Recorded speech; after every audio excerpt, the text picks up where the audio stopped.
임용우 사무관님께서 얘기해 주실 내용이에요.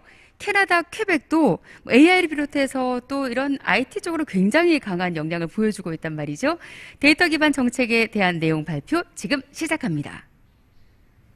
네, 안녕하세요 여러분. Bonjour à hello everybody. 제 이름은 임용우고요. 전 현재 지금 주한 퀘벡 정부 대표부에서 연구 및 혁신 상무관으로 근무하고 있습니다. 반갑습니다. 제가 오늘 이제 발표할 내용은 영어로는 Data Driven Policies for Innovation이고 또 한국말로 쉽게 얘기하자면 데이터 기반으로 이제 그 정책을 혁신을 어떻게 만들 수 있나 이런 내용을 제가 좀 이제 오늘 말씀드리겠습니다. 조금 다른 발표자랑 다르게 좀 저는 정부 입장으로서 이제 정책을 만들어서 혁신을 어떻게 하나 당연히 이제 그 민간 기업들 같이 협력하겠지만 그런 거를 제가 오늘 발표할 텐데요. 일단 그런 얘기 전에 제가 좀 퀘벡과 캐나다에 대해서 일단 그런 기본 그런 배경을 좀 말씀드리겠습니다. 일단 다들 좀 아실 수 있겠지만 캐나다는 물론 이제 북미에 있고 이제 미국 위쪽에 있다고 보시면 되고요. 인구는 대략 한 37 million 정도 되고 한국은 한 52 million 이 정도니까 이제 확실히 캐나다가 이제 인구가 좀 적긴 하지만 나라는 크고요. 이제 수도는 다들 이제 혹시 모를 수도 있는데 수도를 보면 토론토나 이렇게 좀 밴쿠버 가끔씩 말하는 사람도 있는데 사실 캐나다 수도는 오타와라고 합니다. 네. 그러고 저기 발표 내용 보시면 알겠지만 확실히 이제 캐나다 큰 나라죠. 한국보다 한 제가 봤을 땐 숫자를 보시면 90배 정도 이제 크기도 하고요. 좀 재밌는 팩트들을 보면은 이제 캐나다에 대략 한국 이제 그런 에트니시티 갖고 있는 분들은 한 16만 명 정도 되고요. 이제 반대로 캐나다 사람들이 한국에 이제 있는 건 한 2만 7천 명 정도 됩니다. 그거 좀 특이한 것은 물론 캐나다가 영어 국가긴 하죠. 그건 물론이지만 이제 불어도 같이 쓰는 그런 국가라서 여기 잠깐 보시면 영어랑 불어랑 같이 이런 무슨 제품 봤을 때 저렇게 딱 써 있습니다. 네. 그리고 일단 조금 더 이제 배경을 얘기하자면 제 업무나 이제 이런 일을 하게 될 수 있는 배경이 이제 좀 잘 아시겠지만 캐나다랑 한국이나 FTA를 체결하는 바람에 이제 제 일자리 어떻게 보면 생긴 거죠. 이제 캐나다랑 한국이랑 과학기술이나 이런 것도 아주 훌륭한 나라이다 보니 그런 배경도 이제 같이 쌓이면서 제가 여기 근무하게 됐습니다. 뭐 조금 더 interesting fact를 얘기하자면 캐나다가 그만큼 이제 연구도 훌륭하고 대학도 많이 있고 하다 보니 많은 한국 분들이 와서 이제 공부와 연구를 하고 계시는데요. 이 차트를 보시면은 이제 2019년 데이터를 보시면 한국 분들이 2만 4천 명이나 이제 캐나다에서 이제 연구나 이제 공부를 하고 계십니다. 물론 인디아나 중국 이런 데가 더 많긴 하지만 인구가 그렇지만 인구로 쳤을 때는 역시 한국이 1등이라고 보시면 됩니다. 그만큼 이제 긴밀하다는 거죠. 이것도 좀 얘기하기 중요한 게 이제 혁신이나 이제 그런 정책이나 그런 걸 이제 정부들이 이제 논의도 하고 할 때 되게 중요한 것들이 이제 영어로는 multiculturalism이라고 하고 한국어는 약간 다양한 민족 그런 캐나다가 색깔이 있다 보니 어떻게 보면 이게 혁신을 많이 도와주는 그런 이제 그런 팩트긴 하죠. 이제 많은 이제 아이디어와 많은 이제 그런 다양성이 있다 보니 서로 협력할 때 아주 좋은 결과가 나오게 되는 그런 확실히가 있습니다. 네, 일단 그러고 조금 제가 이제 퀘벡 주에서 일하다 보니 그 퀘벡 대해서 일단 좀 혁신 쪽으로 제가 좀 소개를 해드릴게요. 일단 비디오 넘어가는도 괜찮을 것 같고 퀘벡 주정부 대표를 하는 게 이제 조금 이제 캐나다가 연방 정부다 보니까 퀘벡도 이제 별도로 이런 어떻게 보면 대사관은 아니지만 대표부라고 이제 하면 되겠죠. 많은 이제 나라들의 이제 대표부가 있습니다. 목적이 많지만 많은 대표부 에서 이제 연구 혁신 이런 걸 많이 이제 하는 거죠. 네, 트레이드도 하고 이것저것 많이 하는데 물론 이제 서울에 이제 오피스가 있다 보니 제가 거기 근무하고 있고요. 또 중요한 게 퀘벡이 캐나다의 이제 연구와 혁신 강국이라고 보면 됩니다. 다들 아시겠지만 블룸버그 이노베이션 인덱스 이런 거 보시면은 물론 한국이 이제 연구의 GDP per capita 봤을 때 1등이라고 이제 다들 아실 것 같은데 주로 한국은 한 대략 저기 보시면 한 5% 정도의 GDP에 이제 연구를 이제 쏟아붓는다고 보시면 되는 거죠. 제가 알기로는 이스라엘 빼놓고 한국이 1등일 거예요. 이스라엘도 이제 열심히 하시긴 하지만 이스라엘 좀 작은 나라다 보니 확실히 한국이 좀 많이 앞서가 있다고 보면 되시고요. 퀘벡은 캐나다 안에서 이제 그 연구를 제일 많이 하고 있는 그런 주라고 보시면 됩니다. 대략 얘기했지만 2.21%를 이제 연구의 비용으로 쓰고 있고요. 네, 이제는 좀 이제 그 터펙에 대해서 퀘벡이 어떤 정책을 하고 있는지, 정책 이런 데이터 드리븐 정책 때문에 어떻게 혁신이 나타나는지 이런 걸 제가 좀 이제 설명을 하겠습니다. 일단 다들 잘 아시겠지만 데이터를 왜 이제 써서 혁신과 이런 정책에 어떤 영향이 가 있냐 이런 거 물어보는 사람이 당연히 계시겠지만 대충 잘 보시면은 그런 말이 영어로 있잖아요. 약간 data is the new oil 이런 말이 있듯이 데이터를 보고 정책을 만들면은 이제 좀 혁신이 잘 나올 수 있겠다. 이런 좀 연구도 많고 공부도 있고 사례가 많다 보니 이제 그런 정책을 이제 정부들이 많이 내리는 거죠. 그래서 일단 뭐 다들 아시겠지만 정부가 이제 데이터를 어떻게 해야 되냐. 일단 물론 데이터를 퍼블리시를 해야겠죠. 데이터를 모집해서 그게 CCTV 데이터일 수도 있고 뭐 서베이 데이터일 수도 있고 뭐 그런 뭐 투숙객들 데이터일 수도 있고 그거를 해서 이제 당연히 이런 그런 프라이버시 그런 거 잘 이렇게 해놔서 anonymous 해서 이제 오픈 데이터를 이제 웹사이트에 올리는 거죠. 그러면 예를 들면 그런 공공기관이든 아니면 기업들이 그런 데이터를 써서 혁신을 만드는 그런 걸 이제 정부가 꼭 해야 되는 일 중에 하나죠. 그래서 데이터도 퍼블리시도 하고 약간 데이터를 써야 되는 그런 교육이나 아니면 그런 문화를 만드는 것도 큰 이제 정부의 그런 역할이 될 수도 있고요. 네. 그리고 예를 들면 퀘벡에 그러면 뭘 하고 있냐. 그래서 예를 들면 데이터가 방금 얘기했듯이 모집할 때가 많죠. 그렇지만 이제 제일 중요한 것은 한국도 많이 하고 계시지만 시민 참여라는 걸 아주 참 중요시 이제 생각을 합니다. 시민 참여라는 게 당연히 물론 그냥 시민일 수도 있고 교수님도 되고 기업들도 되고 해서 이런 약간 컨설테이션에 이제 모집을 하게 되는 그런 이제 정책이 많이 이제 이루어져 있습니다. 그래서 꼭 엑스퍼트들 이제 데리고 오셔서 그리고 민간 기업 데리고 오셔서 이제 같이 논의하면서 그런 데이터를 만들어서 이제 그런 정책을 만들어서 이제 혁신을 만들게 하게끔 그런 이제 퀘벡이 그런 걸 많이 앞서 가고 있고요.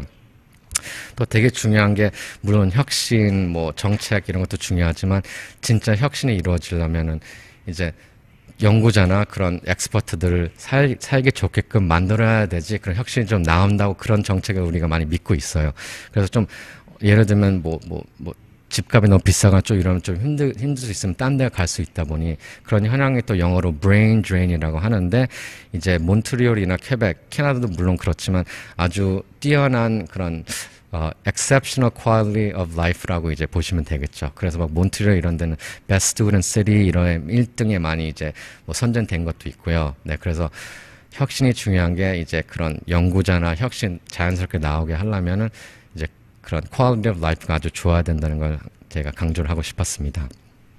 네, 그러고 이제 그런 컨설팅도 하고 이렇게 하면서 이제 정부가 저 같은 분한테 연구 혁신을 하기 위해서 이제 캐나다랑 퀘벡이든 아니 한국이랑 퀘벡이든 이제 공동 연구나 이런 거 하기 위해서 이런 priority area를 우리한테 이제 제공을 해줘요. 그래서 물론 전에 이제 얘기했듯이 뭐 AI나 뭐 무슨 클라우드나 배터리텍 이런 게 이제 퀘벡이 좀 강국이라고 이제 보면 되겠죠. 왜냐면 이제 정부가 그런 걸 이제 1순위로 이제 전략을 이제 심었다 보니까요. 그래서 심지어 퀘벡의 비행기도 이제 항공도 아주 인더스트리가 너무 뛰어나게 잘 돼 있습니다. 그래서 대충 얘기하자면 이런 데이터 기반을 혁신을 하기 때문에 많은 혁신 생태가 이제 많이 이루어지는데요. 이게 그런 샘플 중에 하나인데 뭐 일단 제가 스킵하고 이거는 이제 그런 entrepreneurial 혁신 에코시스템이라고 보시면 됩니다. 예를 들면 한 군데에서는 뭐 항공일 수도 있고 한 군데에서는 예산 따올 수도 있고 한 군데에서는 뭐 인공지능 할 수도 있고 그래서 되게 중요한 것은 이런 생태계를 이제 혁신 생태계를 이제 그런 정책으로 만들어 놓으면은 물론 서로 협력하면서 많은 혁신과 많은 프로토타입과 많은 이제 많은 것들이 이루어지겠죠. 네. 그래서 조금 이제 자세히 들어가자면은 이런 혁신과 많이 해서 이제 많은 그런 혁신 생태계가 많이 생겼습니다. 아까 조금 얘기했듯이 에로스페이스 이제 항공 인더스트리인데 대략 보시면은 한 공간에 우리가 혁신과 그 정책을 만들어서 한 공간이 몬트리올 공간에 많은 항공 산업이 이제 생겼습니다. 혹시 들어보셨을 것 같은데 예를 들면 롤스로이스라는 기업이 들어보셨을 것 같은데 어떤 분들은 이게 차 쪽에 이제 엔진 만든다 이런 것도 당연히 유명하지만 알다시피 이제 항공 그런 비행기 엔진도 만드는 데 유명한데요. 이 에코시스템 예를 보자면은 엔진을 만들어야 되는데 엔진 만들기 전에 아마 시뮬레이션을 돌려야겠죠. 그럼 여기 에코시스템 들어가서 다른 기업도 예를 들면 CAE라는 데를 가서 이제 항공 시뮬레이션을 돌리고 그런 거 다 한 다음에 이제 엔진을 만들 수가 있는 거겠죠. 그래서 이런 생태계를 이제 되게 그 정책으로 만들었을 때 중요시하는 거 다시 한번 이제 얘기하고 싶습니다. 네.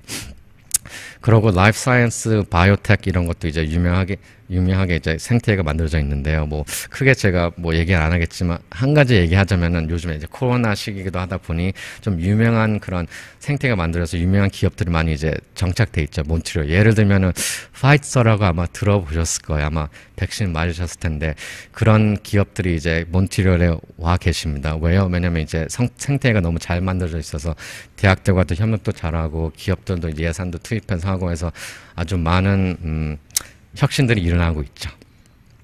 네, 뭐 일단 조금 스킵을 하고 이제 IT에 대해서 제가 많이 설명할게요. 이제 그 다른 발표자도 얘기했을 것 같은데 이제 퀘벡이나 몬트 이런 데가 이제 특히 클라우드도 그렇지만 데이터도 그렇지만 인공지능이 아주 유명한 데라고 보시면 됩니다.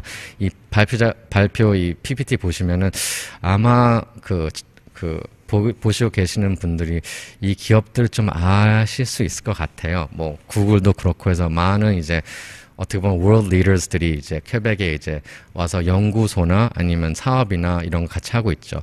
그래서 한국이랑 좀 관련을 보자면 삼성도 이제 몬트리올에 이제 장착돼 있습니다. 이제 AI 센터가 있어요. 왜냐면 이제 퀘벡이나 몬트리올 이런 데 AI 연구자나 이제 그런 생태가 너무 잘 돼 있다 보니 그걸 이제 take advantage 하려고 이제 정책을 했던 거죠. 네, 이건 또 다른 이제 생태계 시스템이고요.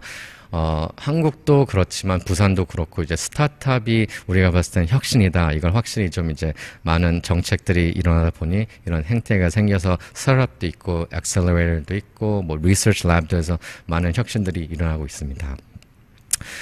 이건 간략하게 말씀드리겠지만 한국도 그린 뉴 딜 이런 식으로 하고 요즘에 이제 카본 뉴트럴리티 뭐 이런 기후 변화 때문에 많은 이제 혁신이 일어나고 있는데 물론 퀘벡도 그런 혁신을 이제 흐름을 타고 이제 약간 이런 생태계를 또 그런 정책으로 내려서 만들었는데 저 그래프라고 해야 되나 이 그림을 보시면은 이제 이게 하이드로젠 아니면 한국말로 수소라고 하죠. 이 생태계도 이제 퀘벡에 벌써 장착돼 있고 좀 특이한 게 이제 수소를 약간 얘기하자면은 이제 수소도 이런 종류가 많은데 퀘벡은 이제 좀 특출된 게 많은 이제 전기가 이제 무슨 fossil fuel이나 이런 게 많이 나오는데 퀘벡에서는 물로 해야 된다고 하이드로 엘렉트리시티로 하다 보니까 많은 전기들이 아주 좀 carbon friendly 하다고 보시면 되겠죠.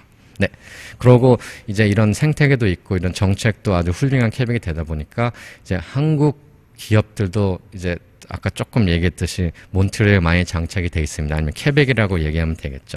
일단 보시면은 뭐 삼성도 당연히 있지만 조금 그래도 모르셨겠지만 퀘벡에 있는 기업들, 한국 기업들 하나 예를 들면 현대도 계시고 뭐 기아도 있고 뭐 그런 몬트리올에 또 CG나 그런 게임 산업이 되게 잘 돼 있어서 뭐 누디아, 넷마블이 이제 같이 이렇게 뭐 협력해서 이제 한 그런 기업도 많이 있습니다. 아마 들어보셨겠죠. 이런 것들이 이제 혁신 생태계를 데이터로 기반을 해서 잘 만들어서 이렇게 많이 이제 협력하고 있는 결과 중에 하나 보시면 되겠습니다. 뭐 물론 데이터 driven policy를 잘 하시려면 이제 이런 스페이스도 당연히 제공을 하고요. 이제 특히 스타트업들한테요. 그럼 일단 제가 당일 주한 퀘벡 정부 대표부에서 일하다 보니 퀘벡 대해서 말씀을 드렸지만 일단 이제는 좀 전 세계 얘기도 하기도 하고 좀 더 구체적인 케이스 약간 데이터를 해서 혁신이 어떻게 일어나는지 이런 걸 제가 좀 설명해 드리겠습니다. 일단 이거 좀 특이한 케이스긴 한데 다들 뉴욕은 아시겠죠? 한국은 좀 특이한 게 이런 그 주차 티켓 이런 거는 이제 어떻게 보면 IT로 많이 돼 있죠. 그래서 뭐 CCTV나 이런 걸로 하게 되지만 뉴욕은 아직도 그런 사람이 와서 그걸 보고 티켓을 넣기도 하고 이런 이제 정책이 있는데 조금 특이한 게 이제 뉴욕도 이제 오픈 데이터도 있고 데이터를 이렇게 혁신하려고 이제 데이터를 이제 홈페이지에 뿌려놓긴 했는데 어떤 그 시민이 그걸 보고 일단 티켓이 이제 뉴욕에 너무 많다 보니 그런 걸 보고 어떤 티켓이 진짜고 아니고 이게 진짜 잘 페이크인지 아닌지 이런 걸 좀 이렇게 혁신을 해서 그런 걸 재판에 가서 이겼다고 이런 스토리도 있습니다. 쉽게 얘기하자면 이런 파킹 티켓 데이터를 이제 그 공공에 해놨는데 그거를 이제 시민이 보고 이런 혁신을 한 거죠. 네, 그래서 돈을 꽤 벌었을 거예요. 네. 그러고 이제 한국 케이스를 얘기하자면 이제 한국연구재단이라고 아마 아실 수도 있겠지만 이런 데서도 이제 그런 혁신을 위해서 이제 데이터를 많이 올려서 이제 많은 혁신이 일어나고 있죠. 예를 들면 뭐 이런 데이터를 받아서 그런 트랜스포테이션이나 아니면 무슨 전기차를 이제 차징하고 싶거나 이런 데는 이제 공공 데이터로 그 시민들이 받아서 앱을 만들거나 이렇게 해서 혁신이 좀 일어나기도 하고요. 물론 서울도 이제 서울 디지털 시장실이라고 있어서 여기에 한눈에 데이터를 볼 수 있는 이런 또 정책도 있습니다. 이것도 아마 좀 들어보실 것 같은데 이거는 되게 좋은 게 한눈에 데이터를 보면서 이제 시장님이시던 아니면 딴 정책 이제 만들어야 사람들이 이걸 보고 한눈에 보고 이제 정책을 좀 데이터 기반으로 내릴 수 있는 거죠. 그러면서 이제 혁신이 일어날 수도 있고요. 다시 좀 이제 퀘벡한테 가야겠지만 이제 몬트리올 아까 제가 자주 얘기했는데 몬트리올도 아마 부산도 있을 것 같은 서울 같은데 예를 들면 이제 자전거를 쉐어링하는 프로그램이 있죠. 서울에서는 아마 따릉이라고 할 거예요. 네, 몬트리올도 그런 이제 그런 정책이 있는데 몬트리올은 빅시라고 하는데 BIXI라는 게 바이시클과 택시랑 같이 이제 합쳐서 빅시라고 합니다. 근데 이걸 왜 얘기하면 이것도 데이터를 활용해서 혁신이 나온 것 중에 하나죠. 어떻게 보면 이제 데이터를 받고 그런 디맨드, 사람들이 이제 자전거 어디서 자주 쓰는지 안 쓰는지 이런 거 해서 이제 혁신을 해서 이제 좀 더 편리하게 이런 트랜스포테이션 시스템 이제 만드는 그런 이제 케이스라고 하는데요. 아주 이제 따릉이나 이런 바이크 쉐어링 프로그램이 제가 알기로는 전 세계 한 2014, 15년부터 퍼지기 시작했는데 이제 이런 정책은 한 2000년도 후반쯤에 생겼습니다. 좀 앞서가 있었죠. 그래서 현재 서울 시장인 그 오세훈 시장님이 옛날에 가서 벤치마킹도 하고 이런 이제 케이스긴 합니다. 네, 그리고 아까 많이 얘기했겠지만 이제 오픈 데이터 포털 이게 되게 이제 데이터로 이제 혁신할 수 있는 그런 되게 파운데이션 중에 하나인데요. 퀘벡도 물론 그런 걸 갖고 있죠. 네, 그래서 그런 데이터를 이제 기반으로 해서 이제 시민들이 데이터를 보고 앱을 만들던가 해서 이제 많은 혁신이 일어나고 있습니다. 예를 들면 저거 이제 발표 그 PPT 보시면은 영어로 What's in your hood라고 있는데 이게 약간 슬랭이긴 하지만 예를 들면 너의 지역에 뭐가 있냐 약간 이런 앱입니다. 그래서 이제 오픈 데이터를 보시면은 거기에 무슨 어떤 기업이 문 닫았거나 아니면 어떤 뭐 음식점이 좀 이렇게 청결하지 않아서 닫아졌거나 이런 데이터를 다 모집해서 나의 이제 그런 네이버후드나 나의 그런 사는 데를 좀 이렇게 한눈에 볼 수 있겠죠. 이게 왜 중요하냐면 예를 들면 제가 이사 갈 때 이걸 보고 이제 어떤 지역을 정할 수도 있거나 아니면은 뭐 제가 뭐 애를 키우는데 좋은 학교 가려면 이런 걸 보면서 이제 그렇게 하면서 이제 시민들한테 이제 좀 편리성과 이제 시민한테 초이스를 줄 수 있는 그런 혁신을 보면 되는 거죠. 네, 그리고 뭐 제 사진이 하지만 캐나다와 퀘벡이 좀 특이한 게 한국이랑 좀 비슷한 점이 있는 게 국제적으로 보는 그런 이제 경향이 많습니다. 특히 정책이나 이제 혁신할 때요. 그래서 이런 제가 사업하는 것 중에 하나 보면 캐나다 코리아 인터내셔널 R&D 이노베이션 프로그램인데 대충 얘기하자면 한국과 캐나다랑 협력해서 공동 연구를 하는 그런 프로그램을 제가 또 운영을 하고 있죠. 이제 캐나다랑 같이요. 그래서 이런 거를 되게 중요시하는 게 이제 캐나다도 그렇고 한국도 그렇고 과학이 중요하다 보니 이런 협력할 수 있는 이제 그런 정책을 이제 내놓은 거죠. 그래서 주로 코로나 없었을 때는 아마 이제 자주 이렇게 그런 기업가나 아니면 연구자들을 많이 이제 초청해서 같이 협력할 수 있는 그런 프로그램을 많이 만들어 나긴 했어요. 그래서 이제 그런 트레이드 미션도 많이 있어서 제가 AI나 뭐 배터리 이런 한국 같이 할 수 있는 산업과 그런 연구들을 이제 많이 공동으로 하고 있고요. 오늘도 여기 오게 된 게 당연히 클라우드 엑스포 통해서 오기도 했지만 캐나다 관이 사실 오늘도 있긴 있습니다. 그래서 이제 그런 많이 협력도 하고 있고 저기 오른쪽 보시면 이런 기업들도 많이 있어서 기업과 B2B도 하는 그런 프로그램도 많이 하고 있으니 혹시 협력 바라시면 나중에 연락 주시면 되고요. 좀 시간상 몇 개 제가 좀 스킵 하긴 하겠습니다. 일단 그 혁신 중에서 되게 좀 특이한 것들이 제가 일단 한국연구재단과 케벡과 공동 연구하는 사업을 하고 있는데 이게 신재질이 이제 토픽이긴 한데 영어로는 advanced material이긴 한데 이게 참 특이한 게 공동 연구로 이제 우리가 생각해 보면은 일단 그냥 기업과 기업끼리 뭐 캐나다 기업이나 케벡 기업이나 한국 기업이나 같이 뭐 MOU나 파트너십 체결해서 이제 공동 연구를 예산을 받고 할 수 있는 건데 이제 캐나다 같은 데나 특히 케벡 같은 데는 그것도 참 좋지만 진짜 혁신이라고 보면 연구도 물론 혁신이지만 결과 commercialization 아니면 나중에 프로토타입이 나와서 이제 그런 걸 이제 팔 수 있거나 이런 게 이제 진짜 혁신이라고 볼 수가 있겠죠. 왜냐면 그렇게 하면서 이제 제품화 되면서 이제 제품도 좋아지기도 하고 뭐 일자리 창출도 생기고 그래서 그런 걸 되게 중요시 하다 보니 케벡이나 캐나다 같은 물론 공동 연구 그 종류가 많겠지만 그냥 기관과 기관끼리나 기업과 기업끼리가 아니고 기관과 기업끼리 플러스 기관과 기업끼리 해서 협력하게 하는 그런 사업들을 많이 하게 됩니다. 일단 이게 무슨 말이냐면 공공기관이나 아니면 뭐 대학 연구소도 같이 하겠지만 꼭 기업가를 넣어서 연구를 해서 나중에 이제 사업화 되게끔 그렇게 만드는 정책이 확실히 있는 거죠.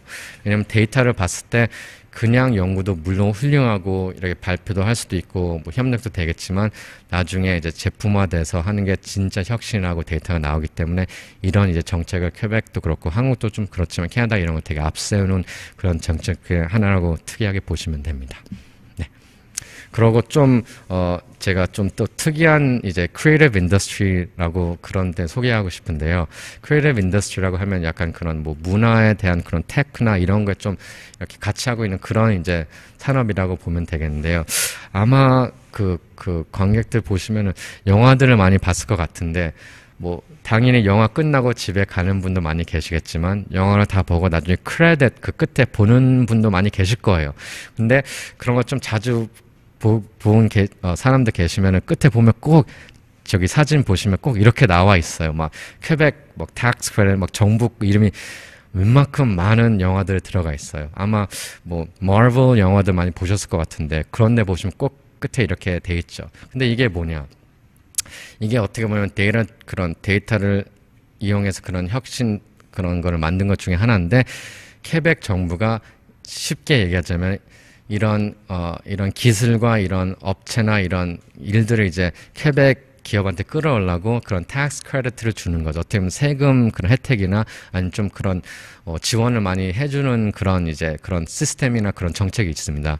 왜 이게 되게 중요하냐면은 이제 알다시피 그런 막 블록버스터 그런 영화들, 막 마블 이런 거는 진짜 많은 기술과 혁신이 들어가겠죠. 뭐 CG나 VFX 이런 거 많이 들어가는데 이런 것들을 어떻게 정책을 만들어서 주로 케벡 회사한테 들어오게 되면 그만큼 경험도 쌓이고 포트폴리오 쌓이는 건 물론이고 일자리 창출 등등을 하기 때문에 이런 이제 정책을 많이 내렸었죠.